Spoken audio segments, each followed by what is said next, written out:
So,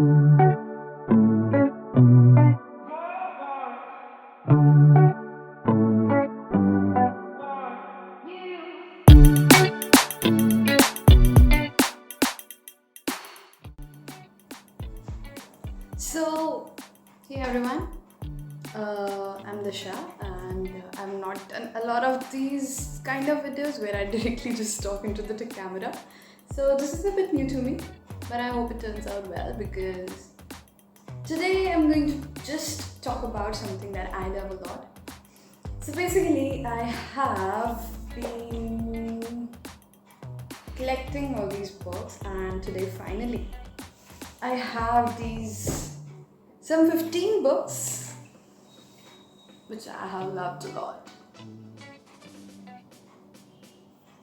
And today, here I am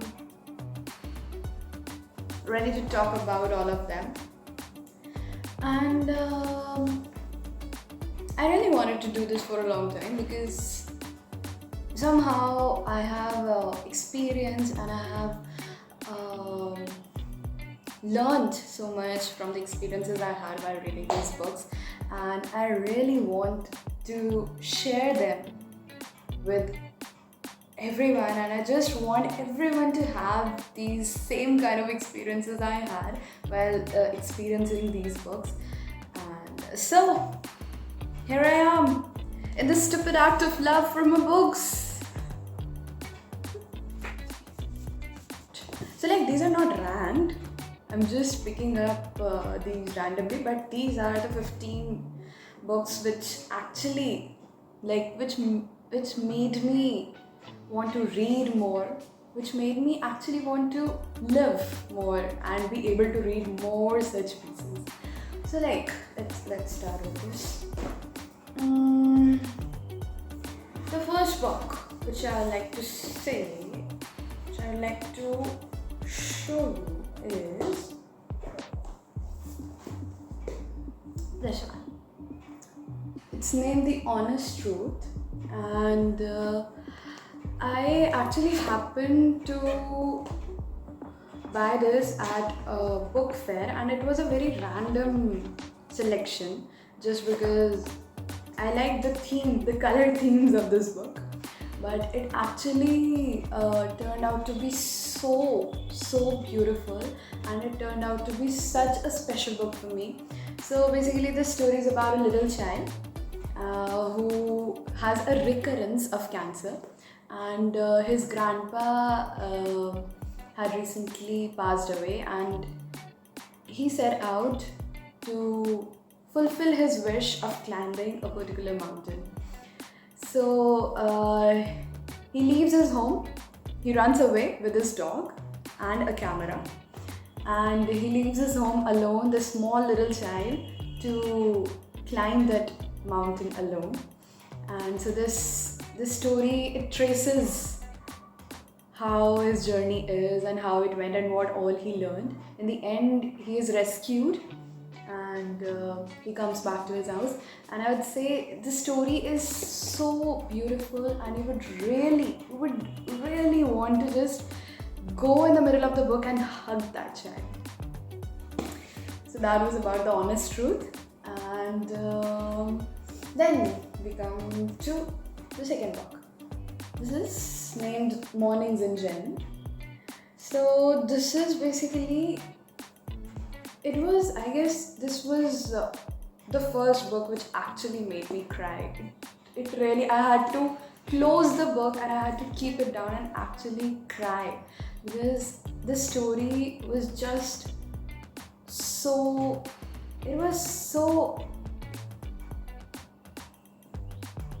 what do I say? It was just so heart-touching. It actually traces 3 generations of a family in the background of a war, and how all the siblings of that family, all the children of that family go far away from each other. They come back together, and then once again, because of war and its consequences, they have to part.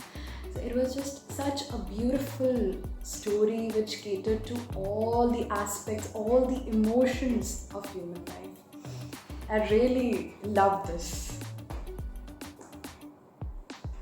And And so the next book that we have is The Five People You Meet in Heaven by Almond.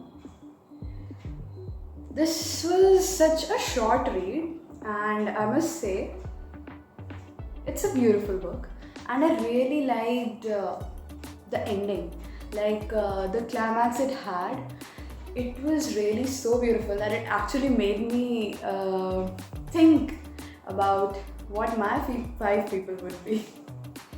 Because it's like a story where you get to know that how other people in your life view your life. So basically, the five people you meet in heaven, it actually signifies that who would be those five people from who you would want to listen your life from their angle. So it was such a different perspective book. I really liked it a lot. And it had me thinking for days what my five people would be. And then I have, The God of Small Things, Arundhati Roy. Oh my god, this book literally had me loving my mother's pickles. This book actually, the imagery Arundhati Roy has created in this book, oh my god, it is so beautiful. You can actually smell that oily taste of pickles while reading this book. Each time I even think of this book or I open this book, all I can do is smell of pickles. Oh my god, it's so beautiful. And the next I have is Veronica Decides to Die by Paulo Coelho. I know this author is famous for a lot of other books. I've read them as well, but this one is my personal favorite. Somehow I cannot stop loving this book. It is so beautiful.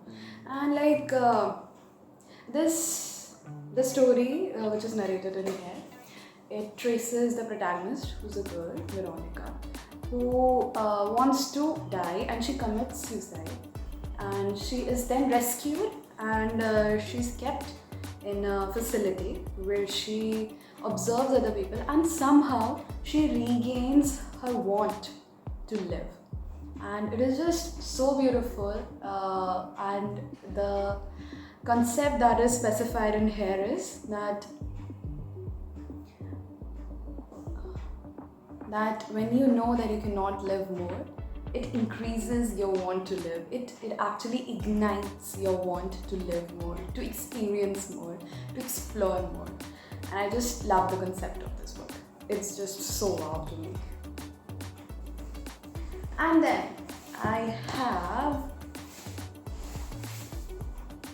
Almond. While I was buying this book, I really did not knew that it would make it to my list of the most beautiful books I've ever read. But trust me, Almond is so beautiful, and I keep saying this for every book that it's so beautiful, but it actually is. So this is a story of a boy who cannot feel emotions. He has a basic pathology in his brain, due to which his ability to understand emotions is lost. And this story traces how his mother tries to inculcate all these emotions into him by actively conditioning him, and how he makes friends and how he is just not afraid of anything because he cannot feel emotions, so he cannot be scared. But as we think that not being scared might be a boon, but actually it's a curse for him because he cannot feel scared, he cannot protect himself. So the story beautifully shows how much emotions are important to us, to how much emotions actually help us live. We think that emotions are just a part of living, but actually they are the ones which enable us to live. So this story is just wow. I could not ever think of a story like this. And then I have this book Rebecca. This book is just so red. Actually, it is so red. It is so overpowering, and it is just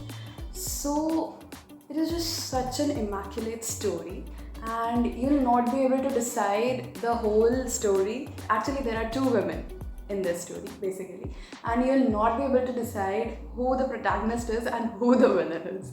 You cannot decide. I am telling you for sure. For the whole length of this book, I could not decide. For some pages, you'll feel as if one of the women is the protagonist, the other one is the bad woman. And the other day when you pick up the book, the roles will be transferred.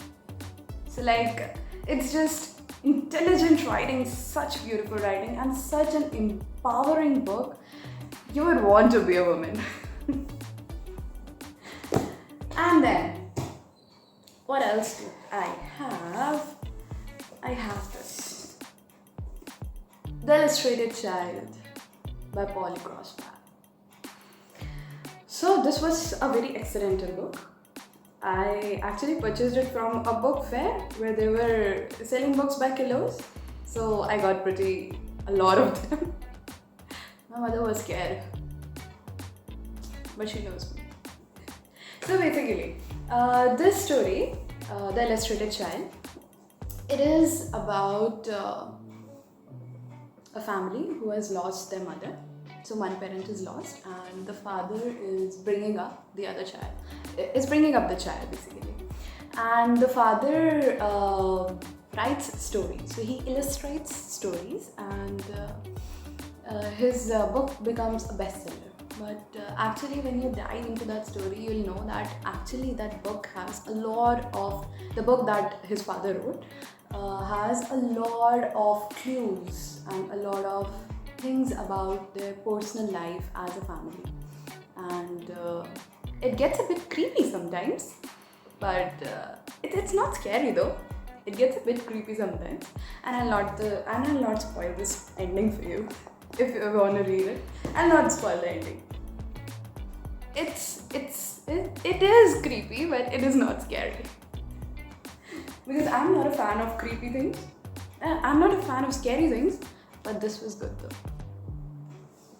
And then next I have is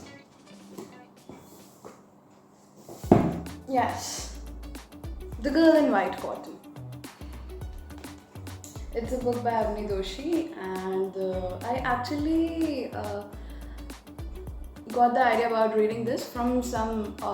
It was listed in some award for some literary prize or something, and I happened to really want to read it. So I got it and I actually read it.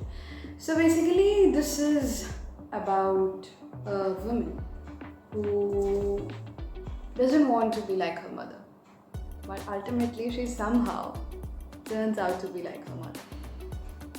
So there are a lot of stories where you actually love the protagonist. You actually want to go and just hug the protagonist. You like them a lot. But somehow, in this story, you can never like the protagonist. I'm telling you for sure. It is such an unlikable character, but somehow still you would want to read her story so much, and that's the beauty of the writing of this whole novel. That it's such an unlikable character. Her mother is such an unlikable character, but somehow I could not stop reading their story. So it was just such a intelligent writing, I would say, that it is something so unlikely, it is something so unlovable, but you cannot stop. And then the next I have is The Tiger's Wife. So this was the winner of the Women's Prize for Fiction, and I would say well deserved. And after reading this, I so much regretted not reading it earlier, because this has been a wonderful book, a prized book in 2011 only, and I read it after 10 years. So I was regretful.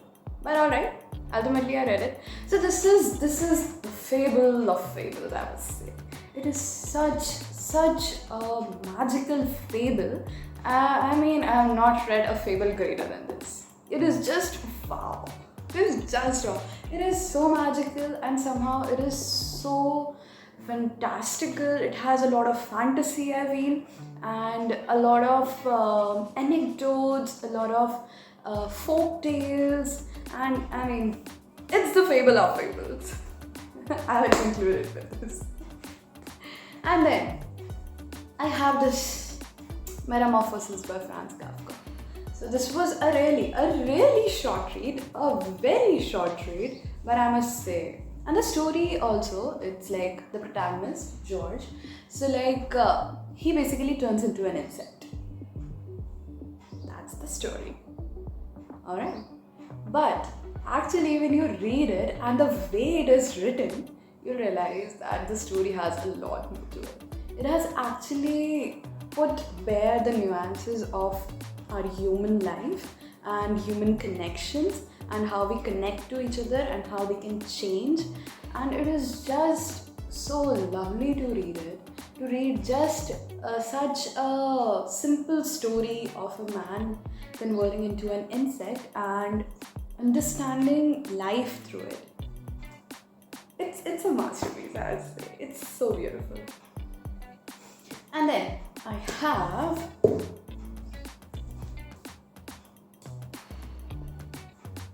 1984 by Murakami. Oh my god, this book is gigantic, I must say. When my friends saw me reading this book, they thought I was a psychopath. But but I'm like, I don't negotiate on this. Because this book was totally worth it. This was so beautiful and it was really a work of maddening brilliance. Literally maddening brilliance. I must say, like, just imagine hooking a reader for thousands of pages and I couldn't still stop thinking about this book, stop reading this, stop living in this book. I could not, and I could not even now. Because this book was so beautiful. It's like we have these parallel universes in this book and we have a lot of fictional things in this book. I mean, one thing which I like so much about Murakami's work, I've read his other works as well, I feel so much about his work is that he makes those very unrealistic things feel so much real. So real. Whether it's parallel universes or going through one place to another, or magically conceiving a child, or it's just raining fishes. I cannot explain how he makes so much of these fictitious things feel so real that you cannot stop. And I must add this here, while I read Murakami's Kafka on the Shore, and it really got me wishing that please rain of fishes sometime. So Murakami's writing is just top class. I wish I could write that like that. And then I have this 1984 by George Orwell. This masterclass dystopian novel. Oh my god. It was so good and it actually had me think about it a lot. So basically 1984 is a dystopian novel and it reimagines a world where we cannot even think about certain against certain people, against certain actions, or basically there are thought policies in this book. It imagines a world where there are thought policies which even tells you that you cannot even think about betraying your government or about betraying something or about revolting or about thinking independently or anything. And it had me thinking so much that maybe this is so true, the thought police, that the book describes, which actually tells you not to think independently, not to think individually. And I feel that it is so true. Even in the present scenario, we all have a thought for this, and somehow it's inside of us only. Somehow, because of societal pressures or our community or anything, or the way we live or the place we live or the people around us, or just we think that we are not entitled to do some things or think about some things or think this big or dream so big. So basically, maybe we all just have this thoughtfulness in our own selves, and it is so important to get rid of it. It is so important. And the next two books, I don't have physical copies of them because one of it I read it in an online format. So it's this one. Just a second. It glitched. This is the lighting is bad. At night all blood is black. Bada. So basically, this is a short read, and I must say, this is such a blood-curdling story. So it's a war zone setting, and the protagonist is basically he's basically fighting with his own trauma after his friend dies beside him in a fight, and his friend is so much in agony that he tells him to kill him, and he cannot, and he is so traumatized by his friend's misery, and he so much repents that why he could not gift him death at that moment, and he just descends into a spiral of madness. And it shows how much these man-made things like wars can affect can affect us in such ways that it can totally ruin a person. And the story did not just ruin that person, it ruined me as well. It was such a horrifying book. It was such a horrifying story, and that's just the beauty of it. And the last one is Piranesi. So basically, Piranesi has been the Women's Prize for Fiction for 2021, and I must say, well deserved. Oh my god, this book is so beautiful. I must say, while reading this book, so it has two parts, and while reading this book, especially the first part, you'll feel confused. I actually had to make notes to understand what was happening in this book, but the key is to not give up.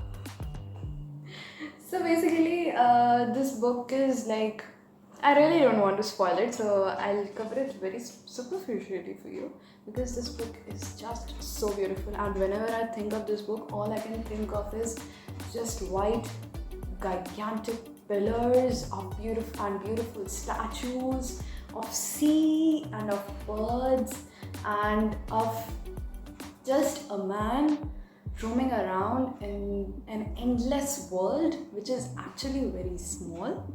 And